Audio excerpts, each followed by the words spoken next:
Hey guys, this is my 14th update on my Deep Blue Professional 57-gallon rimless tank. This is the first video for the new year of 2013. Again, handful of changes has happened throughout my tank. As you can see from my last video to this one, there is definitely some changes, especially with the coral. I did lose some coral regarding the phosphates kicking up because my RIDI system needed a filter change. So unfortunately, the hair algae was growing and phosphates too high, and lost a couple of coral. But everything's back in order. Hair algae has receded, and so pretty much I took care of that issue. But we'll start off going over with the blueberry Gorgonian. Didn't make it after I had about 9-10 months, so that's pretty good for a hard NPS sea fan like that to survive in a tank. Usually, most I've seen online is around 6 months is the mark before they just deteriorate. My dendro over here, I'm still considering, worried about it. It is receding a little bit. I still can't get it to open up. I moved it under where it used to be in the shade with some flow, and hopefully it's recovering. I mean, it's still not totally receded, and it's been closed up. It tries to open up once in a while, but hopefully I could get it up and running again, because I did grow it from one head to the many heads, as you can see here. You could get it in the head, see, as you see a little recede going on. Sorry about the glasses, a little sandy hiccup. Here is a new coral. It's like a green and reddish with little speckles of, I think, yellow looks like. You can see the feeder tentacles are out. So symphyllia, brain, coral, and behind them is the Randall shrimp goby. I do have a lot of snapping shrimp or tiger shrimp goby in this tank, and I see my marginalis doing very well. He's getting a little bigger now. My potter's angel, my wantanabe angel. I moved my sponge here. I've been putting pieces of blue sponge into the rock and let it, as you can see here, grow into this rock. The clam's doing very well. Little speed Gonzalez, see it harm me. Hey, clam didn't like that. This is actually a cool coral, and you will not really see this too often. It's called a walking dendro or a knuckle coral, and it actually moves on the sand, off the rock. But the main thing, really, what makes this move is actually there's a little hole underneath the coral here, and it's actually a peanut worm. Now, what I'm going to do right now is see if I can show you guys in action, because there's no really videos on this particular coral, and it's really rare into the trade. And let me see if I'll put him on that rock and see if the peanut worm doesn't like it and push himself back on the sand, because that's what happened when I first put it in the tank. I said, wow, I guess there is a worm in that little hole. And the peanut worm is actually reef safe, so you don't have to worry about it. It's a scavenger, but it's a pretty cool, unique relationship he has with the coral. And actually, it's related to the dendro, and it actually has some green in it, so it is photosynthetic, but it has the tentacles like an NPS coral. Talking about NPS, my black coral here is, as you can see here, not with the light and everything, but some of the polyps are open. It likes that spot, so that's where I put it from the blueberry was. And here's over a sea squirt. Now this is an NPS, a little difficult to have, but with the chum I have in the water, when I feed my fish, I think I might give it a chance, because it is what it looks for, like the rotifers, things like that. So hopefully he'll do good. Had him for about 3 weeks now. All right, so let me see if I can do this with my hand. Move that coral. Let me put him right there. Let me see if he gets annoyed and moves himself off of that rock. With the peanut worm, at least. Seeing what the hell's going on here. I like the sand. Let me zoom in here real quick. It's a pretty cool, neat coral. We'll back up a little bit while you guys watch that. And over here is the rare Japanese borbonious anthias, or blotchy anthias. And very cool. Small little guy. It's my 6th time trying. And you know what? He's been doing good for about a month now. And can't complain. He's definitely having a good time here. Got a little purple tip, green torch that I put over here.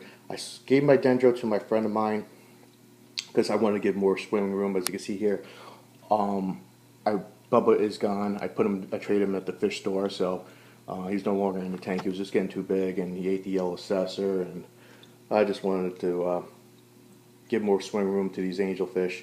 So made that trade, plus the borbonious in there, and as you can see here, I've got a little fox coral to the left over here. Moved the sponge around, and just more swimming room for my fish. Maybe he likes that spot, but we'll go back to it. Maybe he'll move while we're doing the video, because I don't know how long he'll sit there for. I don't want to waste all the time staring at a bit of cool if he moved the right away, though. So my acans doing okay here. I did get a clean yellow goby here. He actually has the wantanabe angel X getting cleaned in the morning, and goes right next to him. So that's a pretty cool thing, cool relationship it has. Zoom in again here. My squat lobster is doing good here. You can zoom here. He's good. He's hanging out there underneath there, doing pretty good. Sorry guys, but the focus not focusing today. So move over here. Move my elegance coral over here. Here's another fox coral that I have in here. It's like a greenish color, a little tint to it. So nice little coral, like low flow, low light, some deep, some flow. And as you see, my conch right there hanging out.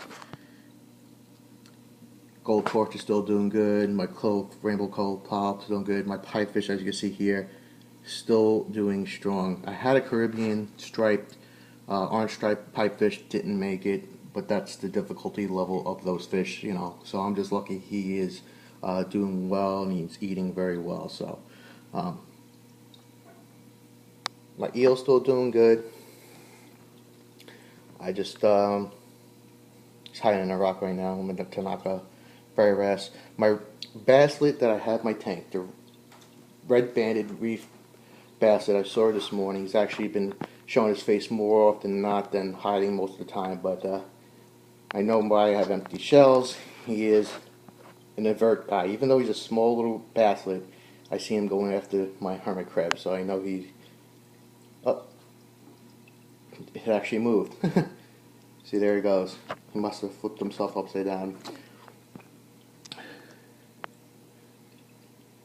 But what I'll do is take the coral, move him up, back on the sand.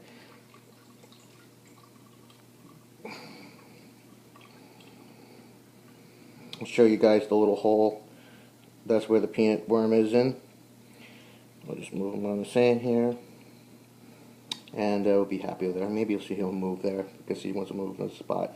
But yeah, pretty cool how they just peanut worm comes out and just pushes the damn coral. It's like, I don't like the rock, I like the sand. So that's a cool little coral. If you ever see one of these, I would suggest getting one of these because you'll rarely see it in the marketplace. And it's a cool little coral to have in your tank that moves around. That's not too many coral can move around.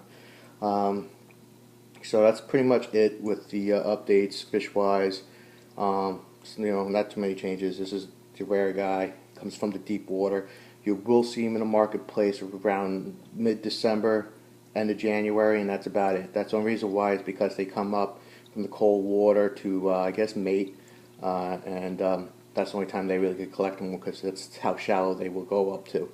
Normally, they're very deep water fish.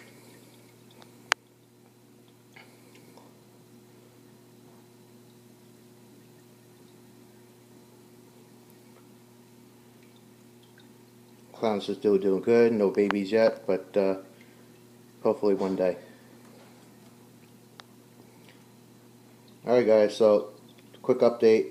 As you can see here, some changes going on, but we'll keep you informed with the next ones. And hope you guys having a good tank that's doing well.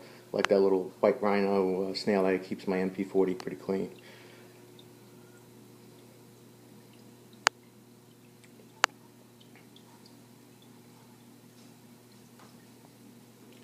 Yeah, that's the one thing I have to worry about is my butterfly fish loves to pick and nip at the sea fan here, but that's just the risk that you're going to take with some of these fish. You know, angelfish sometimes nip on coral or clam medals. Actually, all my fish leave my clam alone, which is great. But the butterfly fish, he's pretty good with coral safe. He just likes nipping at that sea fan, not sea fan, the coral, little fan worm there. But for the most part, he's been a good fish, and he's getting nice and fat always with a fat tummy.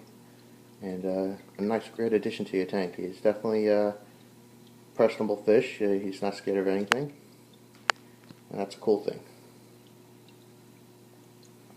Alright guys, see you guys next time.